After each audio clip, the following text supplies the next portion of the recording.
This is mycoplasma genitalium. Kind of looks like a... All right? Now let's get to the more complicated problem, because that's the easy problem. That's the easy problem.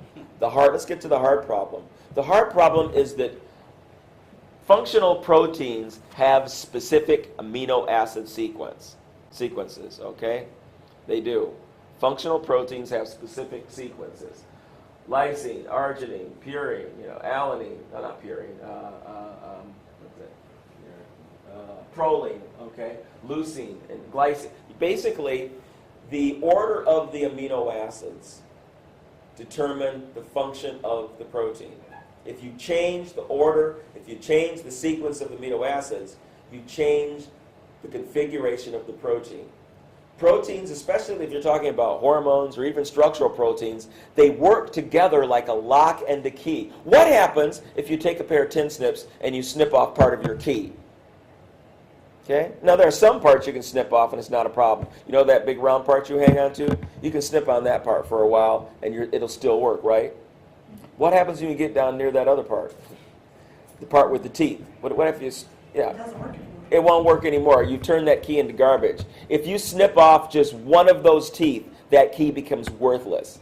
Now, proteins are like that. There are some proteins that have a part of it that is just like a handle. You can mutate them, and you'll be okay to some degree. But then you have the teeth part. And those teeth are made up of specific amino acid sequences, sometimes thousands of amino acids long, sometimes hundreds of thousands of amino acids long. Okay?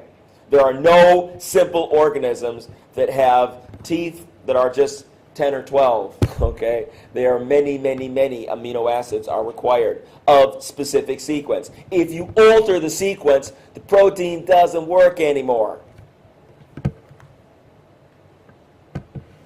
It's like these things spell words, and if you misspell the word, you change the character of the protein altogether. For example, Debbie has a B-E-A-R on her leg. Now that sends a very different message if you change any one of those letters. A B-E-A-R, you get the picture of what's happening, okay? But what if you said a B-E-A-N? You wouldn't call 911 for a B-E-A-N, right?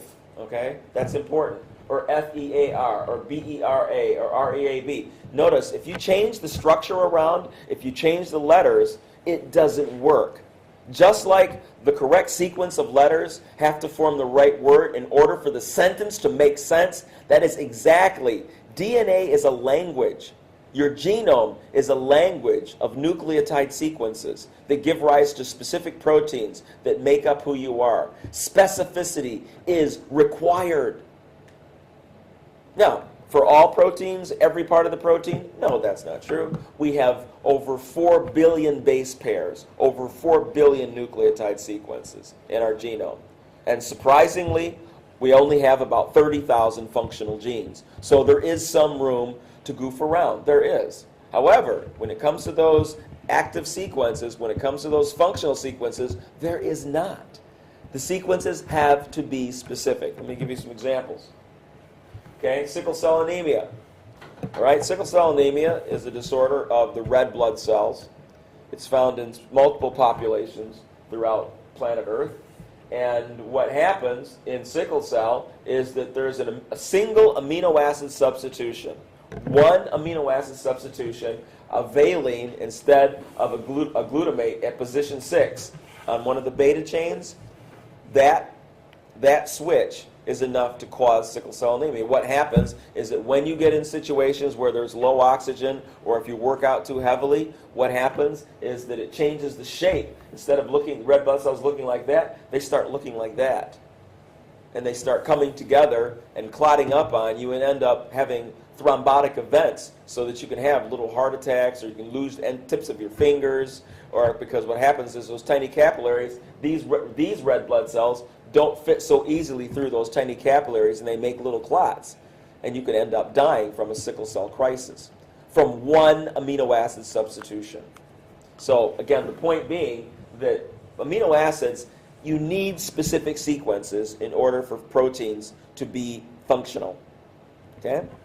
So, for example, I mentioned the lock and the key thing. That's exactly. In order for a protein to assume this shape, it has to have the right amino acids that come together and give it these shapes. So both the active site and your substrate fit together like a lock and a key. Does that make sense? All right. Now, let's get that one, okay.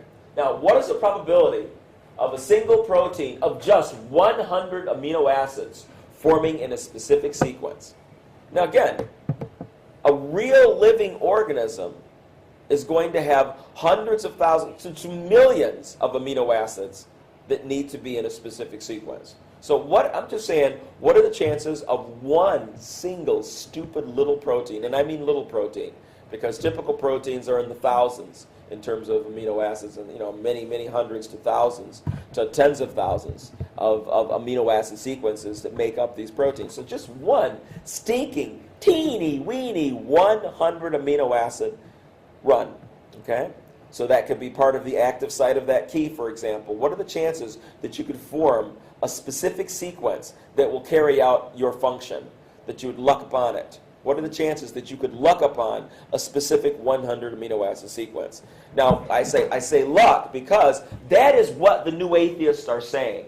They are presuming the null hypothesis. They are presuming that there is no outside divine intelligence that is directing this process. That's the null hypothesis. They're saying by chance alone. By chance alone. And when they use those terms, now you've entered the statistician's playing field. The statistician's playing field. Okay? Yes? I just noticed that every time you add 1 to the exponent, yes, that it goes from 0.5 to 0.025, then to 0.00015. So to the 100th power would just be staggering. it would be staggering. We're going to talk about what that is, because that's how you calculate it. You take there are 20 amino acids, when in reality there are actually a few more than 20, but the ones that are used in life forms, I'm not even including those guys. But let's say that you have only those 20 amino acids used in living organisms. So the chance of all of those amino acids floating around, there's a 1 in 20 chance of picking out any one of them. Are you with me so far? Okay, what are the chances of picking out the right amino acid 100 times? Okay, let's say you're trying to spell the word supercalifragilisticexpialidocious. What are the chances of picking out the correct letter every time you reach into the basket? S, U, P, E, R. See what I'm saying? What are the chances of doing that all the way up to 100 letters? Well, to give you an idea of how big that number is, let me set it up this way. It has been said, when it is shown mathematically that a certain event is improbable, as the chance for that event becomes more remote, reality takes over, and extremely remote possibilities become impossibilities. In other words, if that number is too big, just say it's impossible. Okay? Now, a phenomenon with a probability of 1 in 10 to the minus 50. You know what 10 to the minus 50 is? That's a 1 over a 10 with 50 zeros behind it. Okay? Has 50 zeros behind it. So a million, how many zeros is behind a million? It's just 1 in 10 to 6, exactly. It's 1 in 10 to the 6. What about a billion? 10 to the 9th, precisely. So if it's 1 in 10 to the 50, okay, then they're saying it's not going to happen. Oh, I didn't realize I had the answers right here. I was going, you're really good today, man. Hey, I can read. All right. So the chances, the number of atoms in the entire universe, the number of atoms is calculated at 10 to the 66. That's the number of atoms in the known universe. So it's a 1 with 66 zeros behind it. Atoms in the universe. Yes? The truth, irrelevant. That is the strategy. And the problem is that it's repeated not just in high schools and college campuses. It's repeated in children's television shows. in cartoons. It is pervasive It is in the pervasive environment. Everything. Yes, unfortunately, that is absolutely right. We are mocked and laughed at. The word you mentioned the word intelligent design. When it first came out, it was really cool because that was our thing, and people were like, "Oh, tell me about this intelligent design." Now, the other side is used that word so derogatorily to make it sound like we're stupid. Now, what happens is they never deal with the reason, because this is the core reason. What I'm explaining to you now, this is the fundamental basis upon which intelligent design is built. They never address it. What do? They always go, look at the evidence for natural selection. You guys are dumb for not believing in this. And we're going, we didn't say we didn't believe in natural selection. What is wrong with you morons? You keep saying that. We didn't say that. We're saying, look at this stuff. You're saying life started by itself. We're saying that's ludicrous. Look at the evidence. Yeah, but what about natural selection? That's the thing, is that they're trying to associate intelligent design with not believing in natural selection. Okay? Yeah.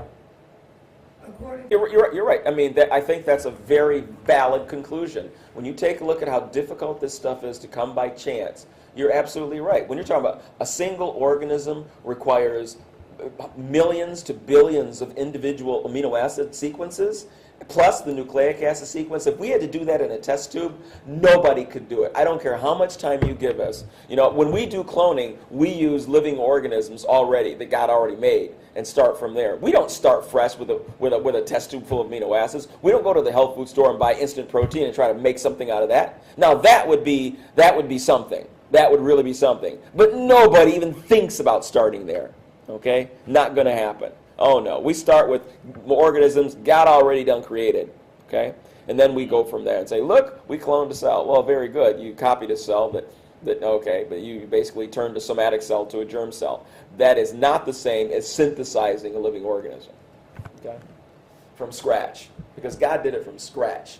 And so you're saying, it doesn't require God to make these things from scratch. It could happen on its own by chance. Okay, well, the number of atoms in the known universe, 10 to the 66. What are the chances that 100 amino acids could form by themselves? That number is 1 in 10 to the 130th power. If you take 1 in 20 and you go of that by 100 amino acid, that number is 1 in 10 to the 130th power. Now, is there anything in our material existence that has that many numbers? No. That's larger than the number of atoms in the universe. That's larger than the number of quarks in the universe. Okay? So, now how long? So, now you say, so, well, what do they have to say to that?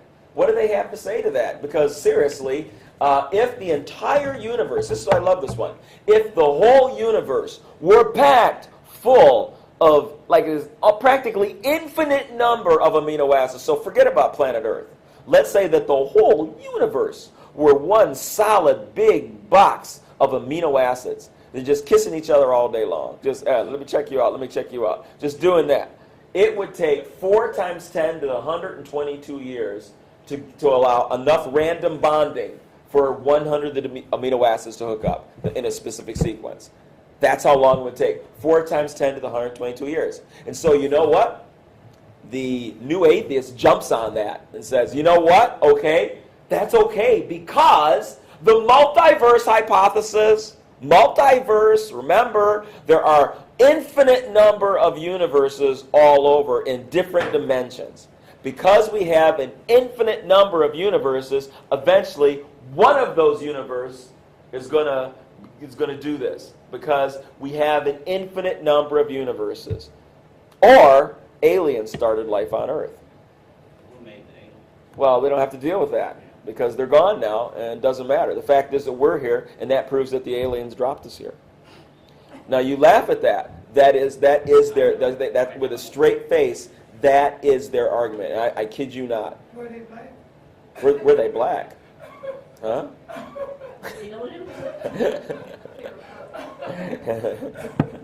I don't know what they were. The aliens?